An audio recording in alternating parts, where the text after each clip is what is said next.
आप अपने बच्चे को दुनिया का सबसे सफल इंसान बनाना चाहते हैं। ये अच्छी बात है, लेकिन क्या इस कामयाबी की दौड़ में आप अनजाने में अपने बच्चे को एक ऐसे मानसिक बोझ की गहरी खाई में तो नहीं धकेल रहे जहां से निकलना उसके लिए मुश्किल हो सकता है? एक हैरान करने वाली रिसर्च बताती है कि भारत में 66% बच्चे मानते हैं कि परीक्षा के समय उनके माता पिता का व्यवहार टीचर या प्रिंसिपल जैसा सख्त हो जाता है।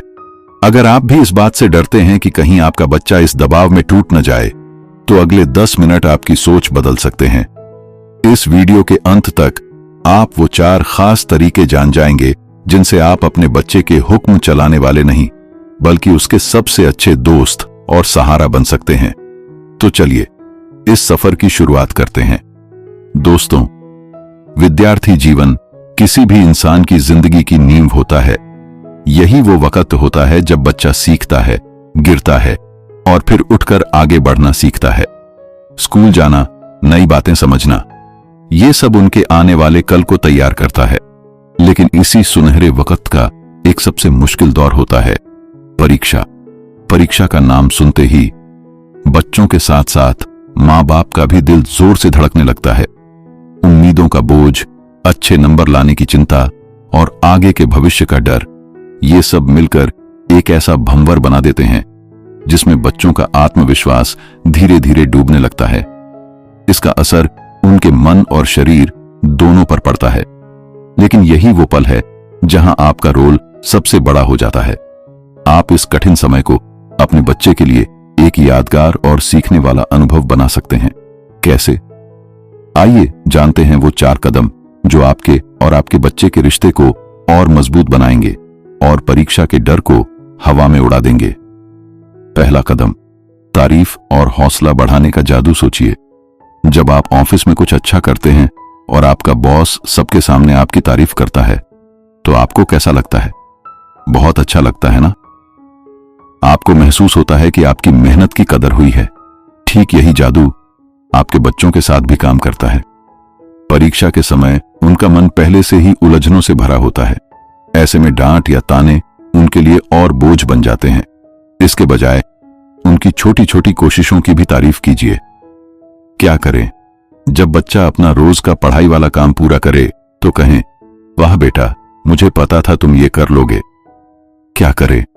जब वो किसी मुश्किल चैप्टर को समझने की कोशिश कर रहा हो तो उसकी मेहनत की सराहना करें, चाहे अभी उसका नतीजा न निकला हो। कहें, मैं देख रही हूं कि तुम कितनी मेहनत कर रहे हो, ये बहुत अच्छी बात है। जब कोई रिश्तेदार घर आए या आप किसी से फोन पर बात कर रहे हों, तो बच्चे की मेहनत की खुले दिल से तारीफ करें। इससे बच्चे को एहसास होता है कि उसकी कोशिश को देखा और समझा जा रहा है। उसे लगता है, हां, मैं काबिल हूं, और ये बात उसे और अच्छा करने की ताकत देती है। दूसरा कदम, अच्छे शब्दों की ताकत। शब्द बहुत ताकतवर होते हैं। ये किसी को ऊपर उठा सकते हैं और किसी को गिरा भी सकते हैं। परीक्षा के दिनों में बच्चा अक्सर नकारात्मक सोचने लगता है, जैसे मुझसे तो ये पढ़ाई खत्म ही नहीं हो रही, मैं तो सब भूलता जा रहा हूं, अगर नंबर खराब आए तो क्या होगा। ऐसे में आपके अच्छे शब्द उसके लिए एक ढाल बन सकते हैं। ये ना कहें, अगर इस बार अच्छे नंबर नहीं आए तो देख लेना। ये कहें, नतीजों की चिंता मत करो, तुमने अपना पूरा दम लगा दिया है और यही सबसे जरूरी है। ये ना कहें, तुम तो पढ़ते ही नहीं हो। ये कहें, चलो बेटा, साथ बैठते हैं और देखते हैं कहां पर दिक्कत आ रही है, तुम कर सकते हो। आपके शब्द जैसे, तुम बहुत समझदार हो, मुझे तुम पर पूरा भरोसा है, एक बार और कोशिश करो, बच्चे को अंदर से मजबूती देते हैं। इन शब्दों से बच्चा खुद से भी अच्छे और भरोसे वाले तरीके से बात करना सीखता है। तीसरा कदम, छोटी छोटी जीतों का जश्न। परीक्षा का सिलेबस बच्चों को किसी बड़े पहाड़ जैसा लगता है। जब बच्चा उस पूरे पहाड़ को एक साथ देखता है तो वो घबरा जाता है। एक आसान तरीका है, इस बड़े काम को छोटे छोटे हिस्सों में बांट देना। अपने बच्चे के साथ बैठिए, पूरे सिलेबस को छोटे, संभालने लायक हिस्सों में बांटिए। जैसे, आज शाम तक ये 2 चैप्टर पूरे करने हैं, या अगले 1 घंटे में ये 20 सवाल हल करने हैं। और सबसे जरूरी बात, जब भी बच्चा एक टारगेट पूरा करे तो उसका छोटा सा जश्न मनाइए। जश्न का मतलब कोई बड़ी पार्टी नहीं है। क्या करे? उसे 15 मिनट के लिए उसका पसंदीदा गेम खेलने दें। क्या करे? उसकी पसंद का कोई छोटा सा नाश्ता बना दें। क्या करे? साथ में बालकनी में 10 मिनट टहलें और पढ़ाई के अलावा कोई और मजेदार बात करें।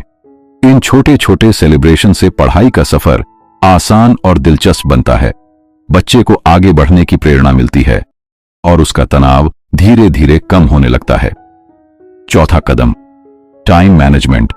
तनाव का सबसे बड़ा इलाज परीक्षा के समय सबसे बड़ी जंग होती है समय के साथ। कई बच्चे या तो दिन भर पढ़ते रहते हैं या फिर घबराहट में टाइम वेस्ट करते हैं।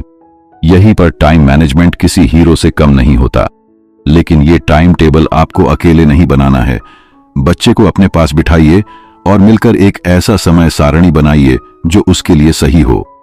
क्या रखें? पढ़ाई के लिए फोकस वाला समय, जैसे 45 मिनट पढ़ाई फिर 15 मिनट का ब्रेक। क्या रखें? खेलने और चलने फिरने का कम से कम 1 घंटा। क्या रखें? परिवार के साथ बैठकर खाना खाने का समय। क्या रखें? 7 से 8 घंटे की पूरी नींद, क्योंकि नींद से समझौता मतलब याददाश्त से समझौता। जब बच्चे को यह पता होता है कि उसके पास खेलने, आराम करने, खाने और सोने का भी पूरा समय है, तो वो पढ़ाई में और बेहतर ध्यान दे पाता है। एक साफ योजना और तय दिनचर्या उसके अंदर की घबराहट को बहुत हद तक कम कर देती है। तो ये थे वो 4 आसान लेकिन असरदार कदम। तारीफ, अच्छे शब्द, छोटे जश्न और टाइम मैनेजमेंट। याद रखिए, ये केवल सुझाव नहीं है, ये एक नजरिया है अपने बच्चे को देखने का, उसे समझने का। अंक और ग्रेड जरूरी हैं, लेकिन आपके बच्चे की खुशी और मन की शांति उनसे कहीं ज्यादा जरूरी है। आपका मकसद ये होना चाहिए कि बच्चा सबसे ऊपर आए। उससे पहले वो खुद पर भरोसा करना सीखे और अंदर से खुश रहे। परीक्षाएं तो बार बार आएंगी, लेकिन इस मुश्किल वक्त में आपका प्यार, आपका साथ और आपका भरोसा उसे जिंदगी भर याद रहेगा। आपको हमारा ये वीडियो कैसा लगा? आप अपने बच्चों को एग्जाम के समय कैसे सहारा देते हैं? हमें नीचे कमेंट में जरूर बताइए। हम आपके अनुभव पढ़ना चाहेंगे। इस वीडियो को उन सभी माँ बाप के साथ शेयर कीजिए जिन्हें शायद इसकी सबसे ज्यादा जरूरत हो। और ऐसे ही काम की पेरेंटिंग सलाहों के लिए हमारे चैनल को सब्सक्राइब करना न भूलें। मिलते हैं अगले वीडियो में। तब तक अपने बच्चों के सबसे अच्छे दोस्त बने रहिए।